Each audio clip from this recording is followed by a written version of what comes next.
50 ಅಥವಾ 100 ಲಿಂಗಗಳನ್ನು ಎಲ್ಲರೂ ನೋಡಿರಬಹುದು. ಆದರೆ ಸಹಸ್ರಲಿಂಗಗಳನ್ನು ಒಂದೇ ಜಾಗದಲ್ಲಿ ನೀವು ನೋಡಬೇಕಾದರೆ ಉತ್ತರ ಕನ್ನಡ ಜಿಲ್ಲೆಯ ಸಿರ್ಸಿಯಲ್ಲಿರುವ ಸಹಸ್ರಲಿಂಗಕ್ಕೆ ಬರಬೇಕು. ಸಹಸ್ರಲಿಂಗ ಕರ್ನಾಟಕದ ಪ್ರವಾಸಿ ತಾಣ ಹಾಗೂ ಪವಿತ್ರ ಸ್ಥಳ. ನೀವು ಸಿರ್ಸಿಯಿಂದ ಸುಮಾರು 12 ಕಿಲೋಮೀಟರ್ ದೂರ ಬಂದರೆ ನೀವು ಈ ಸಹಸ್ರಲಿಂಗಗಳನ್ನು ನೋಡಬಹುದು.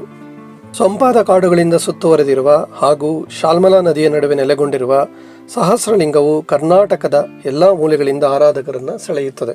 ಇಲ್ಲಿನ ಸ್ಥಳೀಯರ ಪ್ರಕಾರ ಸೋಂದಾದ ರಾಜ ಸ್ವಾತಿ ಆಕಾಶಪ್ಪ ನಾಯಕನಿಗೆ ಮಕ್ಕಳಿರಲಿಲ್ಲವಂತೆ.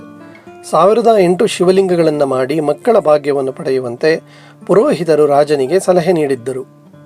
ಆದ್ದರಿಂದ ರಾಜನು ಶಾಲ್ಮಲಾ ನದಿಯ ತಳದಲ್ಲಿರುವ ಪ್ರತಿಯೊಂದು ಕಲ್ಲುಗಳನ್ನು ಶಿವಲಿಂಗವಾಗಿ ಪರಿವರ್ತಿಸಿದ್ದನಂತೆ. ಮಹಾಶಿವರಾತ್ರಿ ಹಬ್ಬದ ಸಂದರ್ಭದಲ್ಲಿ ಸಾವಿರಾರು ಶಿವಭಕ್ತರು ಇಲ್ಲಿಗೆ ಬಂದು ಪೂಜೆ ಸಲ್ಲಿಸುತ್ತಾರೆ. ಇಲ್ಲಿನ ಮುಂದಿನ ಆಕರ್ಷಣೆ ಏನೆಂದರೆ